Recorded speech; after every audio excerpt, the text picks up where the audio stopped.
Good morning, class 12. We are on chapter number 7, Ivan's tries an O level. First part of some chapter is completed, and we have completed till page number 72. Now, today I will start with page number 73 in this chapter. Here we come to know already that Mr. Jackson is trying to, making him ready. He's talking to Ivan and he's making him ready for the examination. And he's giving instruction to Stephen when Ivan was telling him that I'm going to have to shave my face, I have to do the shavings. So Jackson asked Stephen, who was another officer in charge, that he should make sure that he should remove his razor and mug from the place. He says, which reminds me, Jackson turned his eyes on Stephen, make sure you take his razor out of the cell when he's finished scraping that ugly mug of his. Clear? One of these days he do us all in favor and cut his bloody throat. So Jackson says that you just take care of this thing, that you take his razor and mug after he complete his shaving. And he also passed a comment related to that it will be a favor for us if he cut his throat by his razor. Because this statement shows that Ivan was really a constant problem for them. The officials of the prison were so much in tension because of him. They wanted that he should better kill himself and they'll be relieved from that. For a few seconds, Ivan looked thoughtfully at the man standing ramrod straight in front of him. A string of Second World War medal proudly paraded over his left breast pocket. Mr. Jackson, was it you who took my nail scissor away? Ivan had always worried about his hands. Now, looking at his face, he was saying that when he saw this kind of statement coming up from Jackson, he looked at the stiff man standing right in front of him with so many medals, who is saying the statement that he should cut his throat, and he also inquired about his nail scissor from him, to which Mr. Jackson responded, and your nail filer too, that I have also removed your nail scissor and also the nail file. Look, for a moment Ivan's eyes smoldered dangerously, but Jackson was ready for him. So Ivan didn't give a good expression at this time. His eyes were burning dangerously. That shows his, dangerous criminal behavior, that things which he need. He was showing that why you have taken that, and Jackson was ready for that kind of reaction. Orders of Governor Ivan, he leaned forward and leered, his voice dropping to harsh, contemptuous whisper. You want to complain? And then he said, these are the orders from governor. He wanted to complain, that's fine. Ivan shrugged his shoulders lightly. The crisis was over. Now, no matter Ivan was showing that expression of anger, but Jackson was not at all, worried about his expression. Then Ivan says that he don't want to complain, agreeing to it. And the crisis was over, the tense situation is over now. And then he informed him that you have half an hour to smarten yourself up, Ivan, and take that bloody hat off. He wanted him to remove that hat also. Me at who? Ivan put his right hand lovingly on top of filthy woven and smiled sadly. Do you know, Mr. Jackson, it is the only thing that ever brought me any sort of luck in life. Kind of lucky charm, if you know what I mean. And today, I thought, well, with me, exam and all that, now he emotionally blackmailed Jackson, Ivan. He says that, Mr. Jackson, will you allow me to wear this hat? Not a hat, kind of a woolen cap. He wanted that he should wear that cap because this was a lucky charm for him. And why he did that? Because buried somewhere in Jackson was a tiny core of compassion, and Ivan knew it. Ivan knew that Jackson is a very kind fellow, and he has that kind, compassionate heart, and he is going to allow him to wear that hat.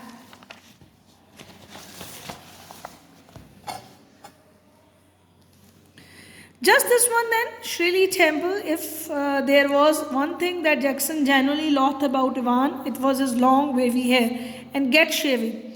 So he simply said, okay, you can wear this Shirley Temple. He referred to his cap, and he hated his wavy long hair. Might be that's why he allowed him to wear that cap, and he wanted him to get shaving done. At 8:45 the same morning, the Reverend Stuart McCleary left his bachelor flat in Broad Street and stepped out briskly towards Carfax. The weatherman reported temperature considerably below the normal for early June, and a long black overcoat and a shallow-crowned clerical hat provided welcome protection from the steady drizzle, which had set in half an hour early and which had now spattered a thick lens of his spectacles. In his right hand, he was carrying a small brown suitcase which contained all that Wood would need for the morning duties, including a sealed caution paper envelope, a yellow invigilation form, a special authentication card from examination board, a paper knife, a Bible, and a current copy of the church time. So this person, Reverend Stuart McCleary, who is a bachelor who lives in Broad Street, he was at this 8:45. He was moving on to the prison where he has to take the exam, and what he was wearing. And that day the temperature was below. It was very cold during the month of June also. So from the normal, the temperature was below, and it was drizzling. Slight rain was there, and it was also covering the thick lenses of his spectacle, the sprinkles from that rain.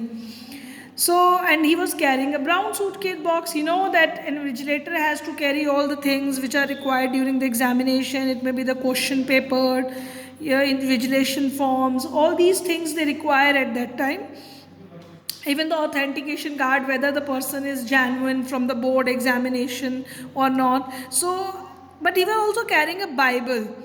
He was carrying a Bible there because he has to move to a women's association where he has to speak on the book of Ruth. So that's why he was taking that Bible book, and he was also having a church time. This is the newspaper name. The 2 hours examination was scheduled to start at 9:15. So examination is about to start at 9:15. Ivan was lathering his face vigorously when Stephen brought in 2 small square tables and set them opposite each other in the narrow space between the bunk. On the one side and on the other is distempered stone wall. Next, Stephen brought in 2 hard chairs and slightly less battered, of which he placed in front of the table, which stood near the cell board. Now Ivan was making, his face clear. He was vigorously lathering his face in the prison. This is in the prison. And on the other side, the Stephen, the another officer, he was placing tables and chairs properly at a place so that they could face each other, the invigilator and the examinee, they both can sit there.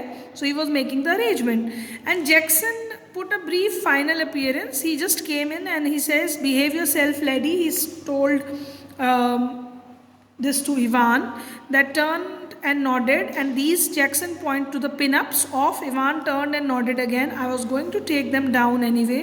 A minister, isn't the chap coming to sit in, So as there was some kind of attractive photographs on the wall, so Jackson wanted them to remove it, to which Ivan responded that I know I have to remove them because minister is coming.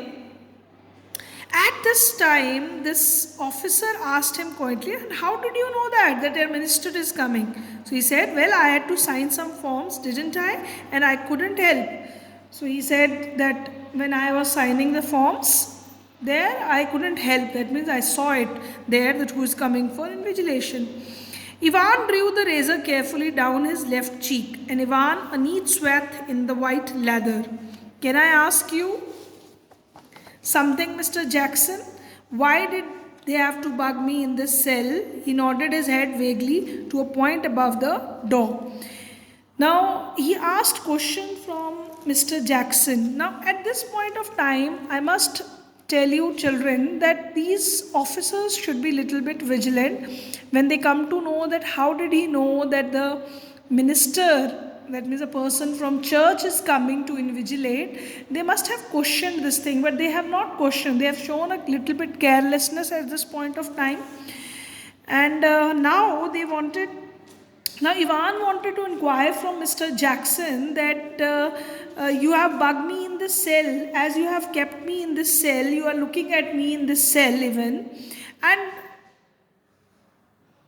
why you people are keeping an eye on me all the time?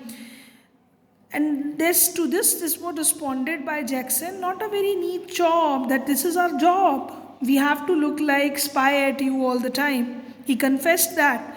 They don't honestly think I'm going to try to. Ivan thought that Ivan is saying his, what he was thinking of, that maybe you people are thinking that I am trying to escape. They are taking no chance, Ivan. Nobody is in senses would take any chance with you. Who's going to listen in? Now, this Jackson told him that nobody is going to take chance with you, as we know that Ivan is, in a habit of breaking up prison, and he's known for that. So they don't want to take any chance. And they also told this thing to Ivan that we are not going to take any chance with you. So Ivan said that who's going to listen in? That means nobody is going to listen to me. I'll tell you who's going to listen in, laddie. It's the governor himself. See, he don't trust you a bloody inch, and nor do I. I'll be watching you like a hawk, Ivan, so keep your nose clear. And he walked towards the door. He said that we are keeping an eye on you. Governor is listening. Nobody is going to listen to you. And they also told that he is going to keep an eye on you. We are also going to keep an eye on you. Governor is all the time listening you. And it should be clear to you. And he walked towards the door saying all this. Ivan nodded. He had already thought of that, and number 2 handkerchief was lying ready on the bunk. He nodded his face, and he thought of that, and number 2 handkerchief was lying ready on the bunk. He picked up the number 2 handkerchief and he folded it, and it was off-white linen cloth. Just one or more things, Einstein. Yeah, what's that? Good luck, old son. Now he wanted to give him best wishes for the exam, and he said, good luck, old son. In a little lodge just inside the prison's main gate, the Reverend S. Macleay signed his name neatly in the visitor's book, and thence walked side by side with the silent prison officer across the exercise yard to D wing, where he was greeted by Jackson. The wing's heavy outdoors was unlocked and locked behind them. The heavy inner doors the same. The McLary was unhanded to the Miss Stephen's keeping. Now, in the little lodge just inside the prison main gate, this living place just inside the prison main gate, the Reverend Macleay was about to enter the prison. And he did all the formalities. He signed the visitor book, and he walked side by the prisoner officer to the D wing where this Ivan was there. He went to that place, and the wings, at this wings doors, the heavy wings doors was opened, unlocked and locked behind them. First they unlocked it, allowed him to enter, and then they unlocked the door, locked the door again. So that shows how vigilant they are. They are not keeping the door open even for a minute, and a person entered in and they closed the door. Then again the heavy doors inside, McLary was handed into Stephen's keeping. Now McLary, who was the invigilator, he met Stephen, who was also another officer. He met him. Get the razor, murmured Jackson. Now Jackson asked Stephen that, have you taken the razor? Stephen nodded, yes. Well, keep your eyes skinned clear. You want him to be very vigilant all the time, looking into the prison. Stephen nodded again. McLary, his feet clenching up iron stairs, followed his new guide and finally stood before a cell door. Now Stephen took McLary with him, and they walked up the stairs, and then they were in front of the cell door where Ivan was there. and then they look inside the peephole and they look through. That's him, sir. He introduced him that he is the person. Ivan, facing the door, sat quietly at the farthest of the two tables. He was looking at the door. He was facing towards the door. So from the hole, he could see that Ivan was there. The whole attention riveted to the textbook of elementary German grammar. His whole attention was on the grammar book of Germany, because German language, because he is going to give the exam. So he presented himself as a good student only. Stephen took the key from its ring and the cell lock sprang between the thudded metallic twang. Obviously he has to move inside the cell. So they unlocked the door, and the invigilator who went inside, the door is closed again because he is about to enter inside the door. So till here, students, I am going to summarize the chapter with this note that Ivan is giving the examination, and the jail authorities, all these details are given to you because it is showing that all the precautions are being taken by the jail authorities. The prison officers are taking care of each and everything so that Ivan does not get any chance to escape from jail. And now this examiner who has come there, or we can call him an invigilator also, is the only person coming. So he who is coming to take the examination, they were also taking care that he should also be safe, and they are taking that person to that cell. And now Ivan was at that place, and they are going to start with the examination. So this is what you should know till page number 75. We'll be moving on with the next part of the chapter tomorrow, where we'll come to know that how this examiner started taking the examination from Ivan. Thank you, class. Thank you very much.